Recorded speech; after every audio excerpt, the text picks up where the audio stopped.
Hey guys, Verbal95 recording live from your local county prison cell. Sorry I didn't record on Monday. I was as sick as I have ever been for longer than I have ever been sick.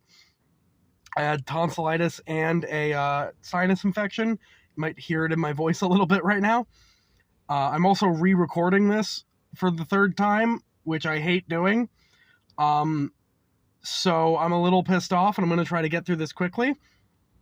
But this is a fight that I was actually hesitant to do for a while, and I'll explain in a second. This is Casey Jones from the Teenage Mutant Ninja Turtles, and Kick-Ass from Kick-Ass, the comic of the same name and the associated movie. So the reason I didn't want to do this fight for the longest time was because it was actually already an episode of Superpower Beatdown. And if you guys remember, I used to review Superpower Beatdown badly. And I didn't want to make two videos of essentially on the same subject. And I also didn't want the death battle. I didn't want the fact that I was presenting this as a possible death battle to be taken as, oh, well, it's because he saw the episode of Superpower Beatdown and he decided to do it, right? But that's a stupid way to think, because this is, I would say, the best fight for both characters. If you're not doing this, you're doing Casey versus, like, Sportsmaster or something, and that's like a D-list DC villain. Or you're doing, like, some other made-up thing, and it's like, I just think this is the best fight for both characters, so I'm gonna do it. The benefit to that should be that this episode should be, knock wood, pretty short, because both these characters are pretty simple. So starting with Casey Jones, who is not only one of my favorite characters, he is also somebody I have cosplayed several times. If you check on my Twitter, which I will link in the description below. Casey Jones, he's always portrayed as a, vigilante. In some incarnations, he has, like, a proper backstory. And then in the original incarnation, I know he was, like, a parody of characters of vigilantes with dark backstories. He just, like, watched too many cop shows and became a vigilante. But he's a vigilante who goes around carrying sports equipment in a golf bag, wearing a hockey mask that doesn't really look all like a hockey mask to me. It just looks like a skull mask. But he just beats the shit out of criminals wearing, jeans or sweatpants and a tank top, and just beats the shit out of criminals with sports equipment. He's carried various things between baseball bats, hockey sticks, golf clubs, cricket bats. In some incarnations, he's had hockey pucks as projectiles. In the 2012 series, he had, like, firecrackers on those hockey pucks, and he had a goalie mitt that, like, had a taser on it. But generally, they stick with golf bag full of sports equipment.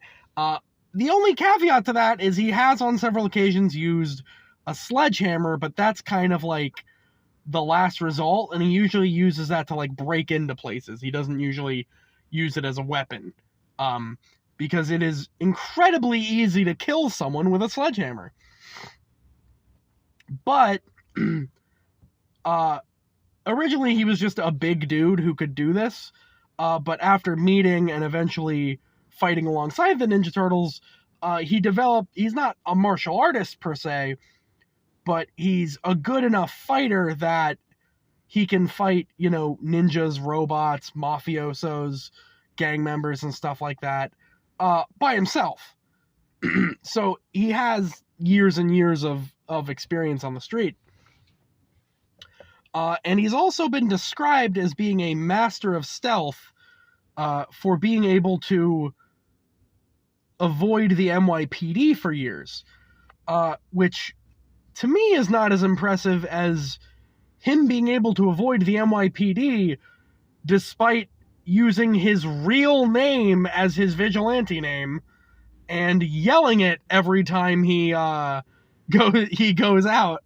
So I think that's more, I don't know, there's something else to be said there. But yeah, I mean, that's Casey Jones. Now going on to Kick-Ass. Kick-Ass is also meant to be a parody of, characters with these big origin stories. And Kick-Ass didn't really have an origin story, or so didn't have it correctly. He bought a wetsuit online. He was a high school kid. He wanted to go out and make a difference. He bought a wetsuit online, took some, I think they were mop handles, and duct taped them, or took green duct tape around them, and decided to go out and fight crime. He got his ass kicked. He got hospitalized. He got his skull broken. He got bones broken. He got stabbed several times. However, he got a procedure that gave him metal plates on all of the fractured areas, which coincidentally make those areas a lot more durable. He also got nerve damage, which gives him a dampened response to pain. So that was kind of his origin story of, funny enough, was failing. But also after this, he met Big Daddy and Hit Girl, who were actually, like, well-trained. One was a former cop who was, like, a very well-trained martial artist and gunman and knife expert and everything, and trained his daughter to do pretty much all the same. So, yeah, he fought with them for a little bit. Big Daddy unfortunately ended up being killed, and he ended up being trained by Hit Girl how to be a better fighter. Now, again, this is deceptive because, yes, Hit Girl is out there, murdering goons and whatnot with swords and guns and everything, but, she's not, like, a master martial artist herself. She's 13, and she was only trained for, like, 8 of those years, I think, and, her dad was like a cop, again, not like he wasn't an assassin or something. So it's a little deceptive to be like, well, he was trained by Hit Girl. But anyway, then throughout the series, this is more of an event by event series. It's not like a long-term standing series. But, he's had other villains. He's had things like that. I think he did switch up from mop handles to, like, the legs of 2 chairs that he taped together to make batons, so they're a little thicker and sturdier. But otherwise, yeah, I mean, he's just a guy who, and this is kind of the theme of the fight, is they're just 2 guys who, they didn't have any resources, they didn't have any background in anything, but they wanted to help and they wanted to fight crime. So they just went out there with what they had, and they got it done, and they, got better at it. So who wins in this fight?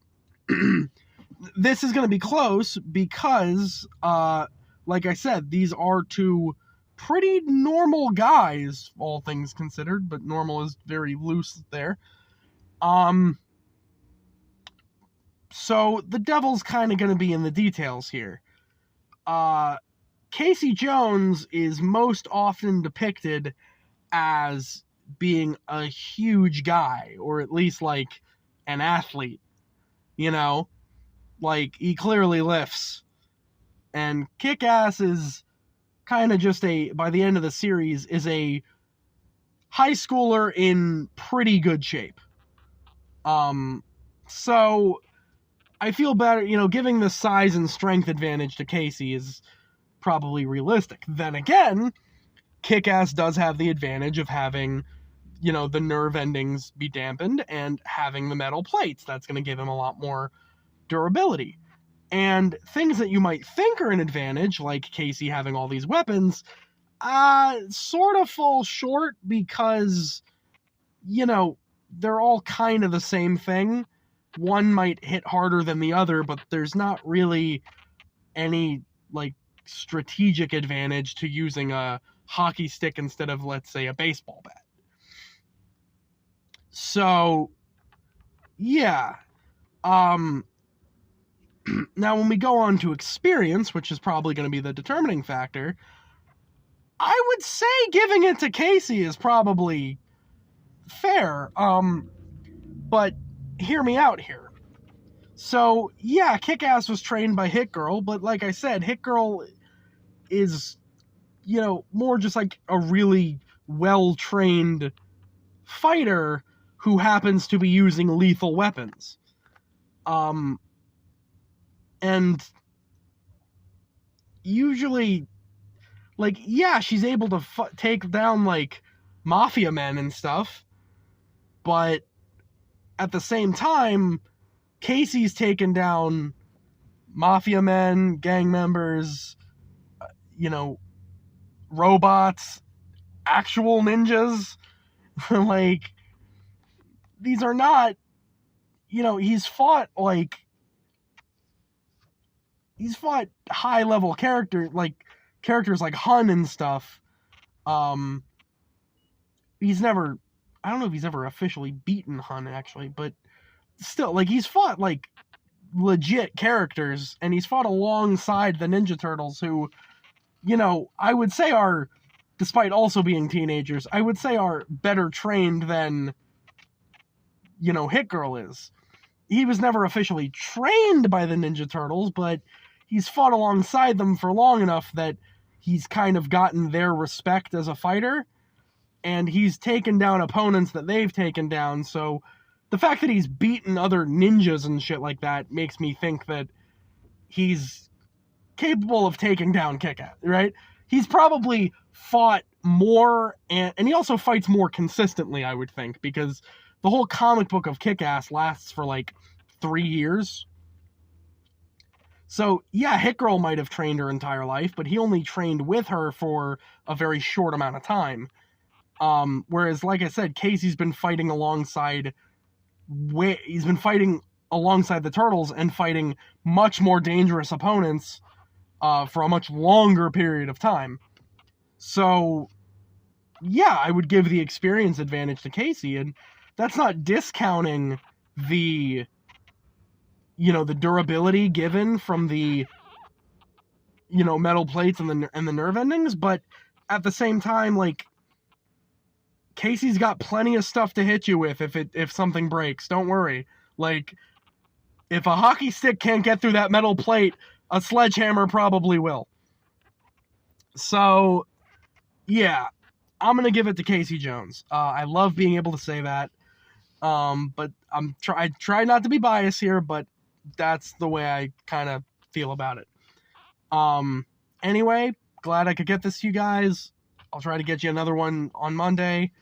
Verbal Engine 95.